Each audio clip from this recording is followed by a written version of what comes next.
안녕하세요. 사연을 즐겨 듣는 60대 남성입니다. 저도 참 굴곡진 삶을 살았다고 생각했었는데 사연을 듣다 보니 저보다 더 기구한 삶을 살았던 분들이 계시더군요. 혼자서 인생의 무거운 짐을 짊어진다는 것이 얼마나 힘든 일인 줄 알기에 저도 모르게 그만 눈물을 흘리곤 했답니다. 저 또한 가장 중요한 순간 작은 선택 하나로 삶의 끝자락까지 밀려난 적이 있는데요. 거친 바늘길을 걸어오며 느낀 것은 순간의 작은 행동 하나가 인생을 통째로 바꿀 수도 있다는 거였네요. 저는 태어날 때부터 참 불행한 아이였습니다. 7남매 중 장남이긴 했지만 부모님께서는 저에게 어떠한 애정도 관심도 주지 않으셨거든요. 제 기억 속 어머니께서는 한 번도 저를 제대로 안아주지 않으셨는데요. 그 이유가 참 기가 막히더군요. 아버지께서 저의 이름 단자를 받으러 간 날 무당은 제가 평생 재수없는 아이라고 했기 때문이었습니다. 고작 그런 이유로 자신이 배 아파 낳은 아이를 냉대하다니 저는 이해할 수 없었고요. 부모님은 제가 공부를 못하는 것도 유난히 마른 것도 다 재수가 없기 때문이라고 말하셨죠. 하지만 제가 부모님께 이런 냉대를 받았다고 동생들을 미워하거나 학대한 것은 아니었어요. 동생들은 그래도 형이고 오빠라고 저를 살뜰히 챙겨주었거든요. 동생들은 아궁이에서 고구마를 구울 때면 어머니 몰래 저에게 고구마를 가져다 주고 소학교에서 빵을 받아올 때면 반을 나눠주었습니다. 못난 장남이었지만 저를 생각해주는 동생들 덕분에 저는 부모님의 모진 말들을 견딜 수 있었네요. 부모님께서는 제가 중학교를 졸업하던 날 고등학교 진학은 꿈도 꾸지 말라며 으름장을 놓으셨어요. 비싼 학비 축 내지나 말고 과수원 일손이나 도우라고 했는데요. 그러면서 자신들이 죽거든 과수원을 열심히 꾸려 동생들의 학비와 결혼 자금을 대주라고 하셨죠. 그게 바로 재수없는 살을 풀 수 있는 유일한 방법이라면서요. 저는 부모님의 말씀을 아주 잘 따랐어요. 이렇다 할 재능도 없는 제 처지를 너무나 잘 알았으니까요. 동생들은 저를 걱정했지만 의외로 과수원의 일은 제 적성에 잘 맞았습니다. 한 곳에 앉아 집중을 해야 하는 공부와는 다르게 여기저기 돌아다니며 일을 할 수 있었거든요. 부모님의 일손을 도우며 항상 생각했죠. 동생들 대신 과수원 일을 즐거워하는 내가 과수원을 이어받아서 참 다행이구나 하면서요.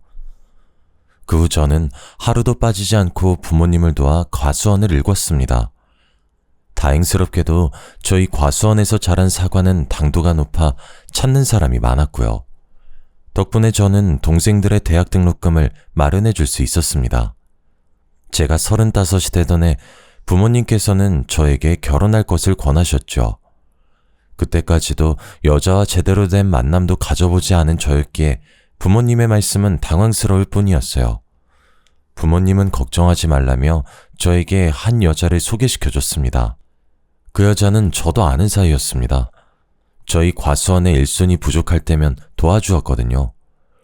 부모님께서는 제가 어디 가서 번듯한 처녀를 만나 가정을 꾸리냐며 결혼을 재촉하셨습니다. 저는 부모님 말씀에 동의했어요. 여자분은 고아인 자신을 받아만 준다면 정말 감사할 거라고 말하더군요. 여자는 햇빛 밑에서 사과를 따서인지 얼굴빛이 검은 빛을 띠고 있었는데요. 저는 못난 제 처지를 이해해주고 살림을 합친다는 여자만 있다면 낯빛 같은 건 상관없다고 생각했습니다. 결혼한다는 것만으로도 감사한 일이니까요. 그렇게 저희는 부모님의 뜻에 따라 부부의 인연을 맺게 되었네요. 하지만 저희는 신혼생활을 즐길 여유가 없었습니다. 결혼하고 얼마 지나지 않아 부모님께서 돌아가셨거든요. 갑작스러운 부모님의 변고에 눈물조차 나오지 않았죠. 저보다는 아직 어린 동생들이 걱정이었고요. 저는 슬퍼하는 동생들을 위로한 후 장례를 마쳤습니다. 그 후로는 과수원을 이어받아 열심히 사과를 수확했어요. 아내는 상심한 저의 옆을 낮이고 밤이고 지키며 위로해 주었어요. 저는 아내의 위로에 큰 힘이 났고요. 아내는 자신 또한 부모님이 일찍 돌아가셔 부모를 잃은 슬픔을 잘 안다고 했습니다. 저희는 서로를 다독거렸고 비슷한 처지였던 저희는 사랑보다 끈끈한 무언가로 얽혀 있었죠. 그리고 결혼한 지 1년이 되던 해 아내는 저에게 첫 아들을 안겨주었습니다. 아들이 태어난 후 저희 부부는 더욱 돈독한 사이가 되었어요. 저희에게는 아들을 잘 키우자는 목표가 생겼으니까요. 아내와 저는 과수원을 키우기 위해 노력했죠.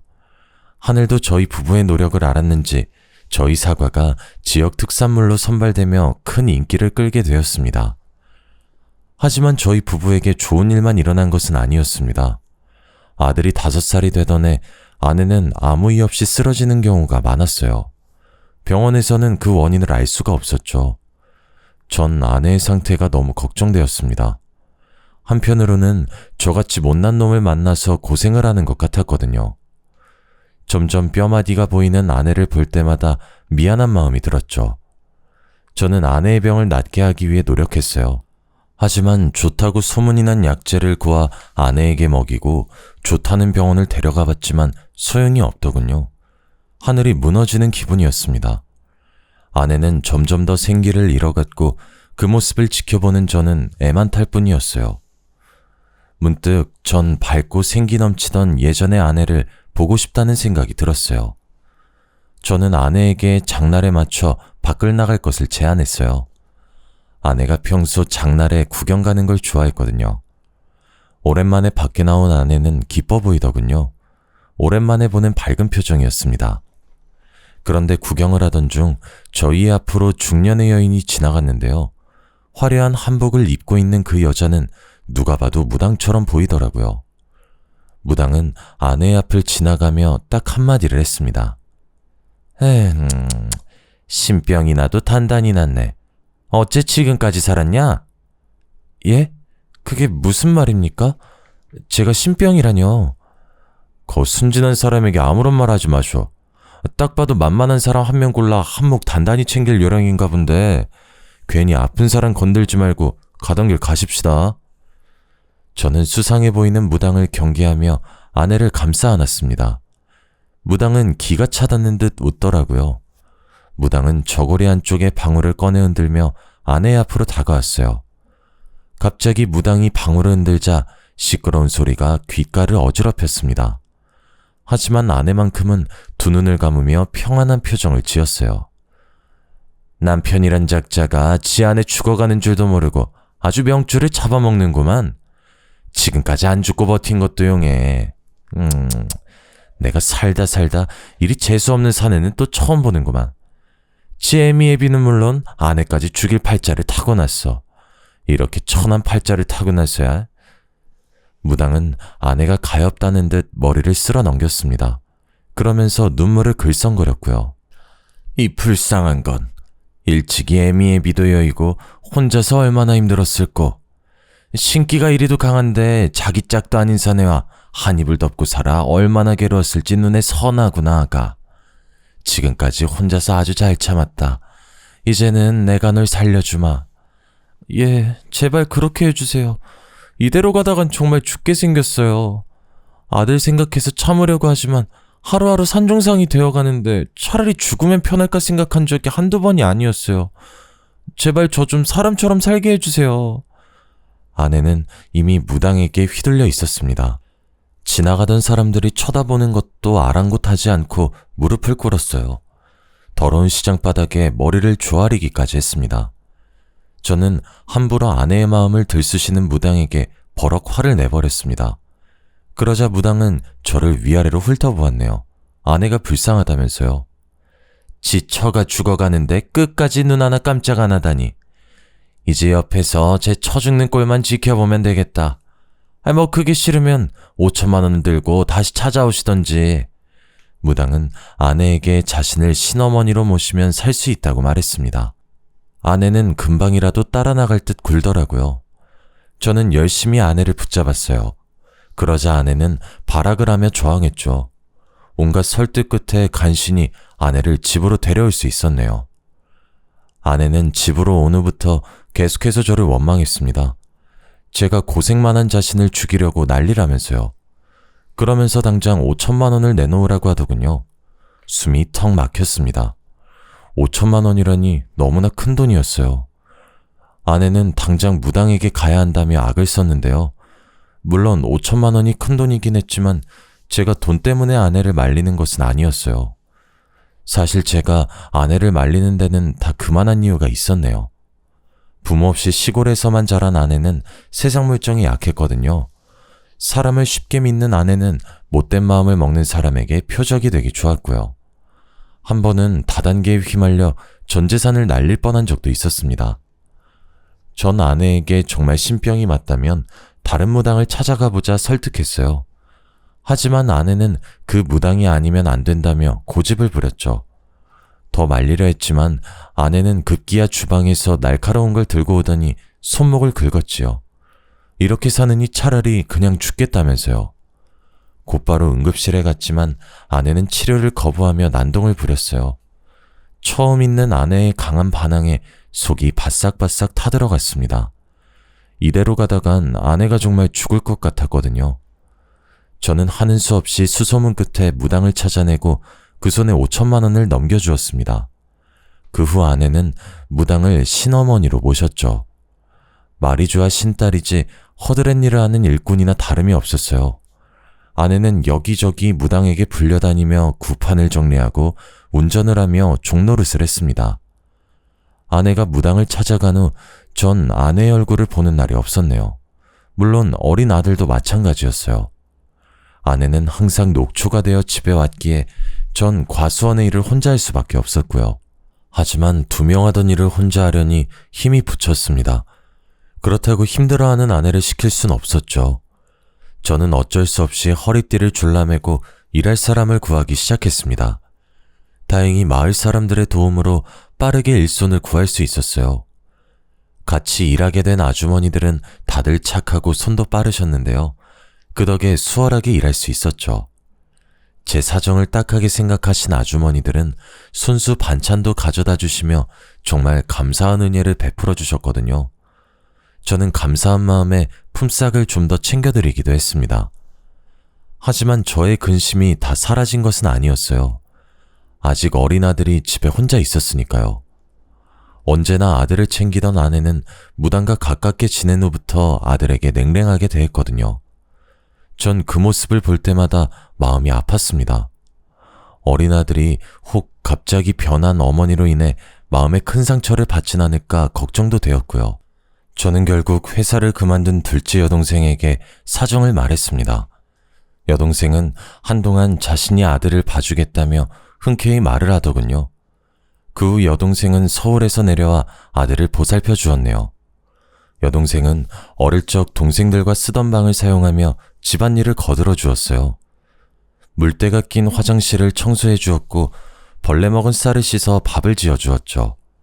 아들과 저는 여동생이 지어진 따뜻한 밥과 깨끗이 손질된 옷을 입으며 사람답게 생활할 수 있었습니다.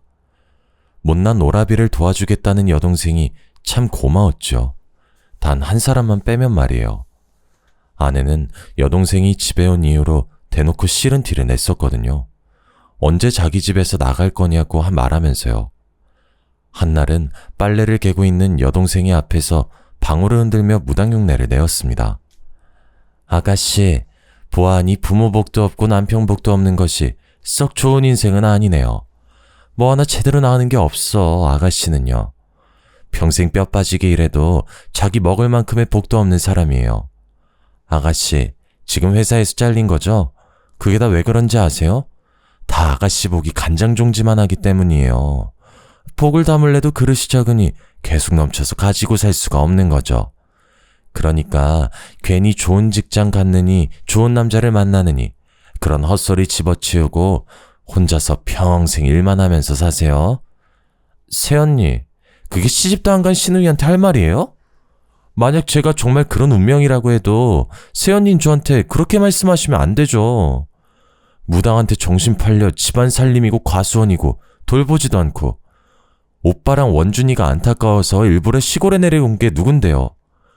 새언니가 이런 사람인 줄 알았으면 오빠랑 결혼한다고 했을 때 무슨 소리 써서라도 막았을 텐데. 새언니랑 같이 사는 우리 오빠가 불쌍하네요. 어머, 아가씨, 팔이 안으로 굽어도 말은 똑바로 해야죠. 이 사람이 저를 만나서 고생한 게 아니라 제가 이 사람을 만나서 고생한 거라고요. 복도 지질이 없고 아내 귀한 줄도 모르는 남자 만나서 인생이 망한 거는 저라고요. 아가씨 오빠야말로 저한테 너무하죠? 제가 아픈 것도 다 이 사람 때문이란 말이에요. 아내는 격분하며 여동생에게 삿대질을 했습니다. 저는 아내가 정말 너무한다는 생각이 들었고 열심히 아내를 말렸습니다. 여보, 그만해. 그동안 정민이가 원준이한테 얼마나 잘했는데 그것도 잊어버린 거야? 나는 어떻고 신딸 노릇한다고 집안도 팽개치고 나간 당신 대신 집안 보살펴준 게 누군데? 적어도 정민이한테 고마운 마음 있으면 말조심은 알아서 해야 하는 거 아니냐고. 그 밥에 그 나물이라더니 아주 지 동생이라고 싸고 도는 꼴하고는. 돈 내고 볼 사주 그냥 봐준 건데 그걸 고깝게 들어서 아내한테 소리 지르는 꼴이라니. 내가 말 좀 아낀다고 정해준 운명이 어디 쉽게 바뀌는 줄 알아? 진작에 신엄마 말을 들었어야 되는데 뭐가 좋다고 이런 집구석에 붙어서 살아왔었는지 과거로 돌아갈 수 있었으면 좋겠어. 당신 같은 인간이랑 안 엮이게. 과수원 물려준다는 당신 부모 말에 홀랑 넘어가 시집간 내가 한심한 년이지. 쥐뿔도 없으면서 동생들만 줄줄이 굴비마냥 달고 있는 줄 누가 알았겠냐고. 그나마 원준이 때문에 버티고 살았는데 이제 그럴 필요도 없겠어. 애비 사주가 그 모양인데 자식이라고 벌 수 있겠냐고. 평생 칼자루 잡고 휘두르는 아들 뭐가 이쁘다고 그동안 끼고 돌았는지. 어머, 오빠 세연이 말하는 거 들었어? 진짜 미쳤나봐. 저게 사람이야? 세연이 진짜 사람 탈을 쓰고 어쩜 그런 막말을 할 수가 있어요? 짐승도 키워준 은혜는 안다고 하는데 솔직히 세연이가 우리 오빠랑 결혼 안 했으면 지금 이만큼이라도 살 수 있었을 것 같아요? 아마 지금도 단칸방 월세나 내면서 하루 벌어 하루 먹고 살았겠죠.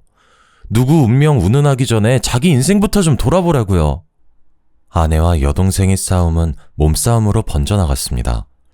저는 두 사람의 싸움을 말렸는데 화가 잔뜩 난 여동생이 당장 이혼하라며 난리를 피우더군요. 아내는 오히려 자신이 먼저 나갈 거라며 옷장을 열어 옷가지를 꺼내기 시작했어요. 방 안에 있던 어린 아들은 그 광경을 목격한 후 펑펑 눈물을 흘렸습니다. 전 어린 아들을 보며 아내에게 무릎을 꿇었네요. 어린 아들에게는 엄마가 필요하니까요. 여동생은 경악하며 지금이라도 이혼하라며 난리였지만 저는 끝까지 앉아 아내에게 싹싹 빌었습니다.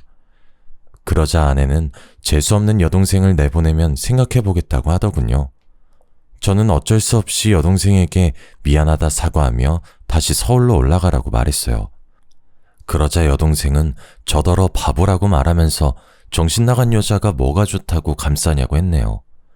저는 그런 여동생에게 미안하다고 말하면서 돈 봉투를 내밀었죠. 그동안 고마웠다면서요.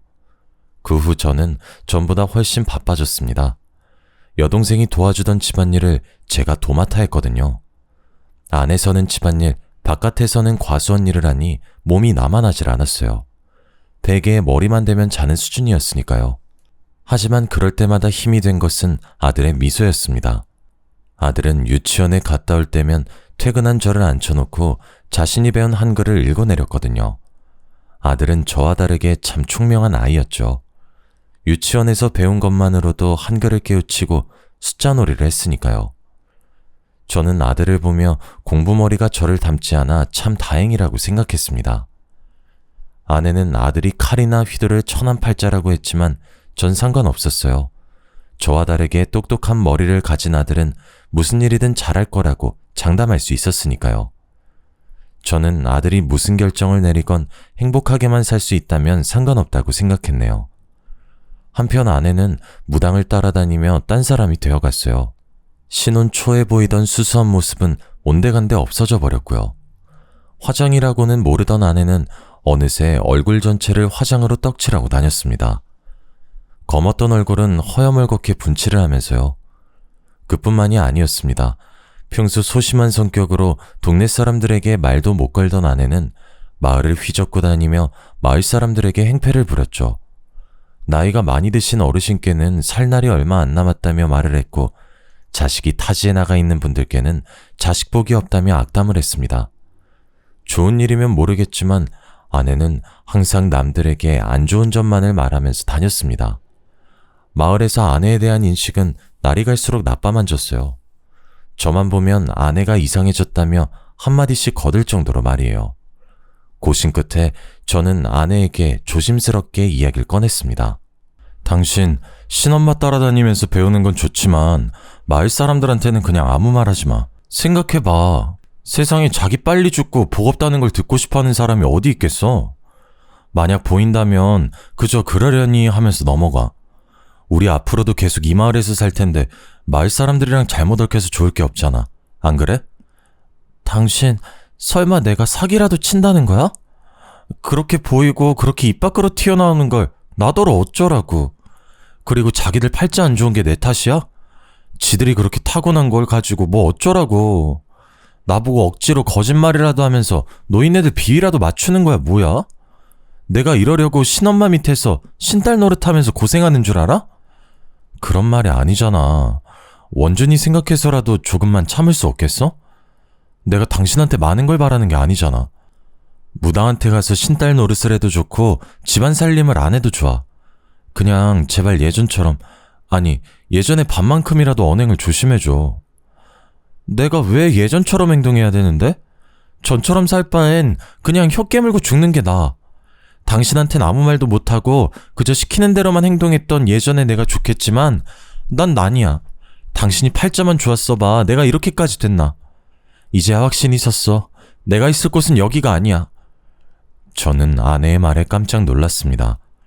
아내는 곧 떠날 사람처럼 마음을 정리한 것 같았거든요. 저는 당황하면서 그게 무슨 말이냐고 물었어요. 그러자 아내는 되려 저를 손가락질하며 이렇게 말하더군요. 더 이상은 말년에 쪽박차게 생긴 당신이랑 같이 못 살겠다고. 조금이라도 젊을 때 떠나는 게 맞아. 당신이랑 같이 있으면 늙음하게 쪽박찬 당신 옆에서 비닐 천막보다도 못한 집에서 개고생할 테니까. 난 그러기 싫어. 어려서 부모 잃고 한평생 고생만 하다 살았어. 그런데 늙어서까지 당신 옆에서 눈 감을 때까지 고생만 하라고? 그렇게는 못 살지. 아니, 안 살 거야. 저에게 소리친 아내는 곧장 집을 나갔습니다. 당황한 저는 아내의 뒤를 따라갔어요. 곧바로 아내의 뒤를 밟았지만 날이 어두워서인지 아내의 행적을 찾을 수가 없었어요. 저는 그런 아내가 걱정돼 계속해서 마을을 돌아다니면서 아내를 찾았죠. 하지만 땀방울이 등을 적시고 종아리가 터질 것처럼 아파왔지만 아내는 찾을 수 없었습니다. 아내에게 바로 전화를 하려 했지만 주머니를 뒤져보니 핸드폰이 없더라고요. 빠르게 집으로 달려가 아내에게 전화를 걸었습니다. 전화를 20통 넘게 걸고 문자를 수백 통이 넘게 보냈지만 아내에게는 아무런 소식도 없었어요. 제 걱정스러운 마음은 이루 말할 수가 없을 정도였죠. 아내의 빈자리를 눈치채서인지 아들 또한 아내를 찾기 시작하더군요. 그날 전 뜬 눈으로 밤을 지새우며 아내를 기다렸습니다. 아침이 밝아오고 전 집에서 아내를 기다리고 싶은 마음이 굴뚝 같았어요. 그렇지만 사과를 수확해야 하는 시기이기에 그럴 수가 없었죠. 저는 혹시나 아내가 돌아올까 하는 마음에 쪽지 하나를 남겨둔 채 과수원으로 떠났습니다. 하지만 집으로 돌아와 보니 저를 반기는 것은 빈 통장과 어지럽혀진 집뿐이었습니다. 아내는 피같이 모은 전 재산을 가지고 혼자서 도망친 것이었어요. 아내가 무당을 만난 후 이상해졌지만 그럼에도 아내를 믿어줬는데 그래서인지 아내에 대한 배신감은 너무나 컸습니다. 멀쩡한 살이 찢어지는 것처럼 정말 처절한 기분이었어요. 심지어 쪽잠을 청할 때 아내는 제 꿈까지 불쑥불쑥 튀어나와 재산을 가로채며 도망갔죠. 도망가는 아내를 잡으려고 했지만 소용없었습니다. 발바닥이 바닥에 붙은 듯 움직이지 않았거든요. 그렇게 아내를 잃은 저는 한동안 망연자실한 시간을 보냈네요. 폐인처럼 살던 저를 일으켜 세워준 것은 아들이었습니다. 아들은 그저 누워만 있는 저에게 냉장고를 뒤져 먹을 만한 음식을 가져다주며 제 옆을 지켜주었는데요. 저는 그런 아들을 보면서 다시 살아보자는 의지를 불태웠네요. 처음에는 혼자서 아들을 어떻게 키울 수 있을까 앞이 막막했습니다. 생각을 하려고 해도 눈에 안대를 씌운 듯 캄캄하게만 느껴질 뿐이었어요. 하지만 아들을 굶길 수 없었던 저는 억지로 정신을 차리기 위해 애썼습니다. 자존심을 버리고 동생들에게 돈을 빌리는 것부터 시작했죠. 제 사정을 들은 동생들은 군말 없이 돈을 빌려주었습니다. 주말이 되면 동생들은 하나같이 저희 집으로 모여들었어요. 여동생들은 반찬을 가져오며 살림살이를 채워줬습니다. 남동생들은 과수원에 모여들어 저의 일손을 도와주었고요. 그렇게 저는 동생들의 도움으로 천천히 자리를 잡을 수 있었습니다. 제 마음 한구석 깊이 상처를 준 아내 또한 차츰차츰 잊어가게 되었죠. 제가 과수원을 돌보는 사이 아들은 말썽 한번 부리지 않고 커갔어요.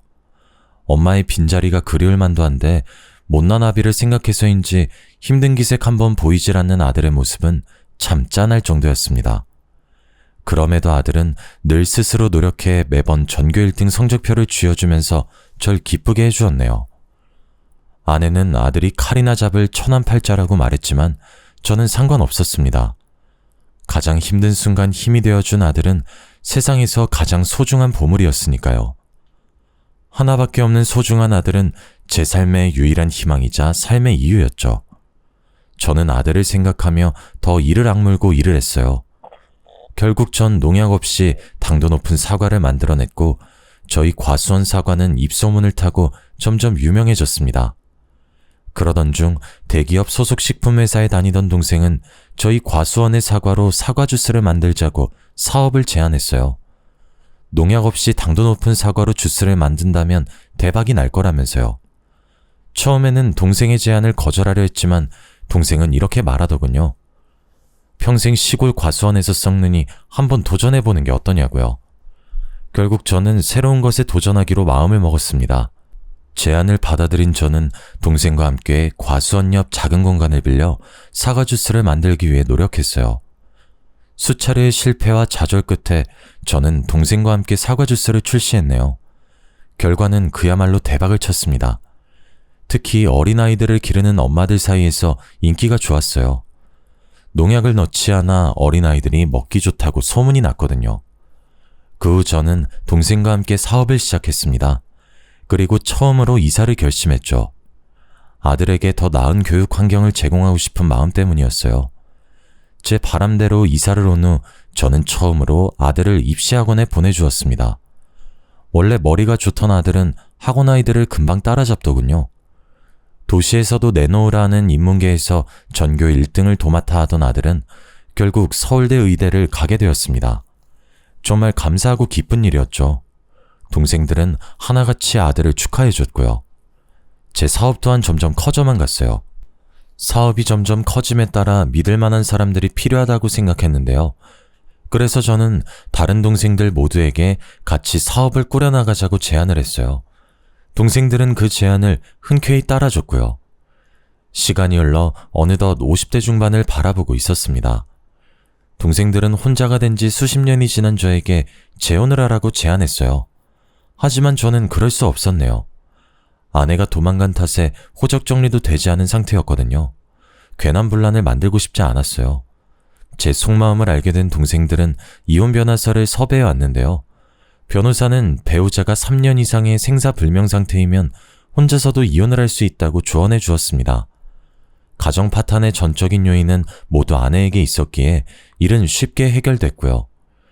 저는 동생들의 도움으로 제 호적에 남아있는 아내를 훌훌 털어버릴 수 있었습니다. 그리고 저에게도 따뜻한 사랑이 찾아왔어요. 바로 꽃집을 운영하던 여자였죠. 아이를 가질 수 없는 몸으로 전 남편에게 이혼을 당하고 지금까지 혼자 산다고 했는데요. 그러면서 저에게 혼자서 아들을 훌륭히 키워내다니 정말 대단하다고 말해주었습니다. 고운 얼굴만큼 마음씨도 고운 그 여자에게 푹 빠져버렸어요. 저는 그 여자에게 고백을 했고 그렇게 늙은 나이에 재혼을 하게 되었어요. 아내는 다정하고 참한 사람이었습니다. 남들에게 휘둘리지 않는 강단도 있었고요. 저는 그 점이 참 마음에 들었어요. 아들 또한 자신을 친아들처럼 살뜰하게 챙겨주는 아내를 무척 마음에 들어 했죠. 아무도 강요하지 않았지만 먼저 가서 어머니라고 부를 정도였습니다. 아내는 베개 밑에 머리를 둘 때면 자신이 이렇게 행복해도 되는 것이냐며 눈물을 짓고 했는데요. 저는 그 모습이 너무도 가엾고 어여뻐 항상 등을 토닥여 주었어요. 제일 가까운 배우자에게 받은 상처가 얼마나 큰지 그 누구보다도 잘 알거든요. 시간이 흘러 저희는 어느덧 결혼 4년차 부부가 되었습니다. 아들 또한 옛과 인연을 걸치고 본가로 넘어갔고요. 아내의 생일날 저희는 모처럼의 외식을 하기 위해 백화점으로 나갔어요. 오랜만에 가족들과 함께 쇼핑을 하고 맛있는 음식을 먹으니 문득 내가 이 아내를 만나지 않았다면 이런 즐거움을 알았을까? 라는 생각이 들었습니다. 쑥스러워 아내에게 말은 못했지만 말이에요. 밤이 되고 백화점 폐점 시간이 다가왔습니다. 저희도 집으로 갈 채비를 하였고요. 그런데 백화점에서 얼마 떨어지지 않은 곳에서 풀빵을 파는 노파가 있더군요. 늦은 시간까지 풀빵 장사를 하다니 전 의아했는데요. 아내는 마침 간식이 먹고 싶었는데 잘 됐다며 한 봉지 사가자고 했죠. 이럴 때 아니면 언제 먹느냐면서요. 날씨가 더웠기에 저는 차 안에 에어컨을 틀어두고 아들과 둘이 풀빵을 사기 위해 나왔습니다. 가까이 다가가니 노파는 딱 봐도 산전수전을 다 겪은 모양이었어요. 고개를 숙이고 있는 노파의 머리는 허옇게 새어 듬성듬성하게 두피가 보이고 있었습니다. 풀빵을 굽는 손가락 끝은 다 꼬부라져 있었고요. 저는 짠한 마음에 지갑에 들고 있던 현금을 다 꺼내 노파에게 건네주었습니다. 노파는 은인을 만났다며 감사해했죠. 그러면서 보답으로 자신이 운명을 봐줄 수 있다고 말하더군요.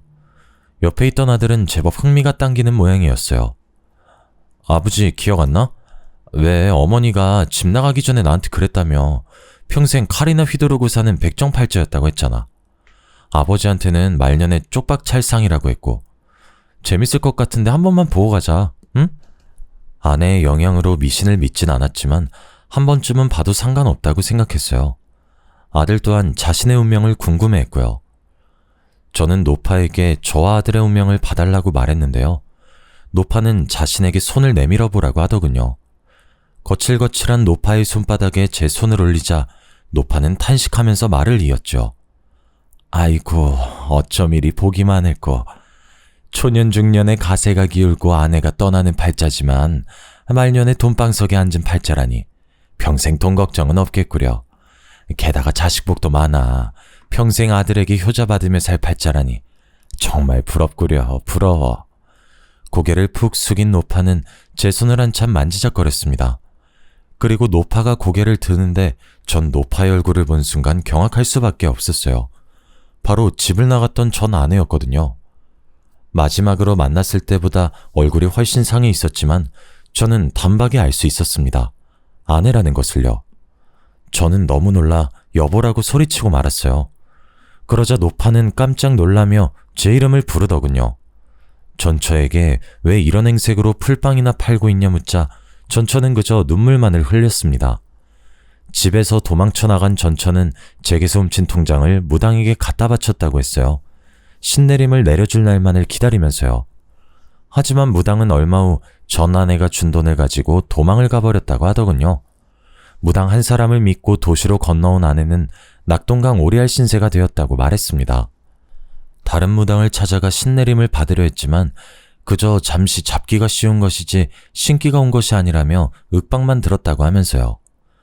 결국 오갈 데가 없어진 아내는 부잣집 식모로 들어가 어렵게 삶을 이어갔다고 설명했네요. 그러던 중 주인집 아들은 아내가 아이를 낳지 못한다는 이야기를 듣고 홧김에 불이 붙은 장작을 휘둘렀는데요. 그 앞을 지나가던 아내가 튀어오른 불씨를 맞고 그만 실명을 했다고 말했습니다.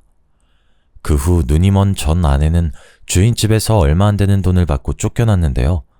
그마저도 사기를 당해 전부 날려버렸다고 했어요. 실명으로 눈앞이 안 보여도 신기하게 다른 사람의 손을 잡으면 얼추 그 사람의 흘러가는 인생 정도는 알 수 있게 되었다며 눈물을 글썽이더군요. 그 재주로 풀빵 장사를 하면서 간간히 사주를 봐주며 살았던 것이죠.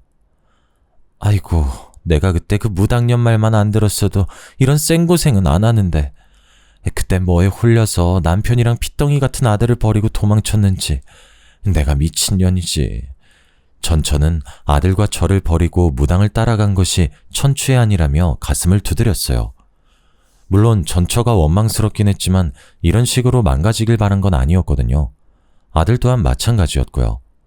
전처는 때가 꼬질꼬질하게 낀 티셔츠로 눈가를 닦더니 그래도 다행이라며 한박 웃음을 지었죠. 그래도 늙음하게 부자 남편이랑 의사 아들을 만나다니 내가 말년에 두 사람 만나려고 지금까지 쌩고생하면서 이리저리 발벗고 뛰어다녔나 보네. 당신도 내가 얼마나 그리웠겠어. 나도 당신한테 받은 상처 같은 거는 다 잊을 테니 당신도 다 잊고 우리 다시 새 출발하는 기분으로 살자고요. 아들, 그동안 엄마 없어서 많이 보고 싶었지? 어디 이리 가까이 좀 와봐. 애미가 눈이 멀어서 아들 얼굴도 못 보니 만져보기라도 하자꾸나. 우리 아들이 칼 잡는 팔자를 타고났다 무당년이 짓거렸었는데 의사가 되었을 줄이야. 내가 꿈에도 생각을 못했네. 호강은 무슨 호강이에요? 아빠 재혼한 지가 언젠데. 뭐? 그게 무슨 말이야?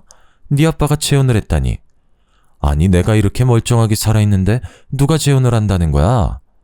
당신 설마 나 없다고 빈집에 딴 여자라도 얹히고 살았던 거야? 당신 마누라는 거지처럼 여기저기 떠돌아다니면서 손가락 꼬부라지도록 일만 하면서 살았는데 당신이 나한테 어떻게 그럴 수가 있어? 그래도 명색에 내가 아는데 끝까지 기다렸어야지. 그럼 아빠는 도망간 마누라 죽었는지 살았는지도 모르는데 그냥 기다리면서 평생 혼자 지내야 된단 말씀이에요? 먼저 남편하고 아들 버리고 간 게 누군데 이러세요. 저희 아빠가 왜 그런 호의를 베풀어야죠? 저요, 이날 이때까지 살면서 엄마한테 밥 얻어먹은 일이 기억이 손에 꼽아요. 제 기억 속에 엄마는 맨날 무당집에 불려나가고 집에서는 저한테 칼 휘두르는 백정팔자라면서 학대했던 것밖에 없다고요. 말년에 고생하기 싫다면서 우리 버리고 갈 땐 언제고 이제 와서 아빠가 벌어놓은 돈으로 호강하면서 살겠다고요? 절대 안 될 말이죠. 원준이 말이 맞아. 먼저 우릴 버린 건 당신이잖아. 당신 나가고 우리가 얼마나 힘들게 살았는 줄 알아? 혹시라도 도망 나갔던 당신이 우리 생각나 돌아올까 몇십 년 동안 이사도 안 가고 그 시골집에서 기다렸어. 나는 꿈에서도 도망가는 당신 붙잡으려고 안간힘을 썼고 근데 다 부질없는 짓이더라. 당신은 끝까지 안 왔거든. 원준이랑 내 마음속에 당신은 이미 죽은 존재야. 당신이 사람답게 살게 돕긴 하겠지만 이전처럼 우리 세 식구 같이 사는 일은 없어. 제 말에 전처는 땅을 치면서 후회하는 듯 했어요. 자신의 인생이 너무 한탄스럽다면서요. 그리고 뒤이어 아내가 차에서 나오더군요. 오랫동안 오지 않은 저희가 걱정되었던 모양이었죠. 아내는 전처를 보더니 깜짝 놀라며 김씨네에서 일하던 식모가 맞냐고 물었어요. 세상에, 여기서 만날 줄이야. 나 기억 안 나요? 왜, 나랑 같이 살았었잖아요, 김씨네에서. 나 그 집 며느리였는데. 그때 내 사주 봐줬던 걸로 기억하는데 맞죠? 나한테 애도 못 낳고 남편한테 소방 맞아서 쫓겨날 팔자라고 했잖아요. 그때는 그 말이 참 기분 나빴는데 지금 생각하니까 맞는 말이었어요. 애 못 낳는다고 쫓겨난 건 사실이니까. 그래도 다행이지 뭐예요. 말년에 이렇게 멋진 남편이랑 든든한 아들까지 생겼으니 말이에요. 생각지도 못한 아내와 전처의 인연에 저희는 말을 잇지 못했습니다. 전처는 하염없이 울기만 했고요. 그런 모습이 불쌍했는지 아내는 자신의 힘이 닿는 데까지 도움을 주고 싶다고 말하더군요. 그 후 전처는 아들의 도움을 받아 대학병원에 갔습니다. 실명한 눈을 되살릴 수 있는지 보려고요. 하지만 검사 결과 전처의 눈은 완전히 실명 상태였어요. 손가락 또한 너무 많이 써서인지 관절염이 이미 진행된 상황이었죠. 전처의 몸은 수십 년의 세월을 증명해주듯 망가질 대로 망가져 있었습니다. 결국 일상생활을 할 수 없었던 전처는 요양원으로만 가야만 했어요. 과거에 저를 버리고 떠나간 전처를 고급 요양원에 보내줬습니다. 아내는 계속해서 전처가 불쌍하다며 짠하게 말하길래 모든 사실을 털어놓기로 결심했습니다. 제 과거를 알게 된 아내가 떠날까봐 두렵긴 했지만 언제까지 비밀로 하고 살 순 없는 노릇이었으니까요. 모든 사실을 털어놓자 아내는 저를 이해해 주었습니다. 그러면서 우리의 인연이 생각지도 못하게 얽혀 있었다고 말했어요. 아내는 평생 고생만 하면서 살았던 사람이 부족하지 않게 지원해 주라며 오히려 전처를 더 챙겨주었죠. 저는 아내의 고운 마음씨에 감동하고 말았습니다. 그 후 아내를 설득해 한 달에 한 번씩 전처를 보러 가게 되었어요. 애석하게도 전처는 아직도 그놈의 복타령을 하면서 신세한탄을 풀어놓기만 하더라고요. 평생 고생만 하다가 못된 사람에게 걸려 망가진 전처를 볼 때마다 참 마음이 아파옵니다. 제가 하는 조언을 조금만 들었더라면 이렇게까지 비극으로 치닫진 않았을 텐데 참 가슴이 아려오곤 하네요. 하지만 전처와 저는 이미 끝난 인연이기에 그 이상 도와주는 건 안 될 말이겠죠. 어떤 사람들은 사람은 정해진 복대로 사는 것이라고 말하는데요. 저는 그렇게 생각하지 않습니다. 사람은 노력과 기회로 나아가고 또 그걸 토대로 성장해 나아가는 거니까요. 사연을 들으시는 여러분께서도 꼭 주어진 기회를 놓치지 말고 자신이 원하는 방향의 삶을 사시길 바랍니다. 운명은 스스로 개척해 나아가는 거니까요. 길었던 제 사연 들어주셔서 감사합니다.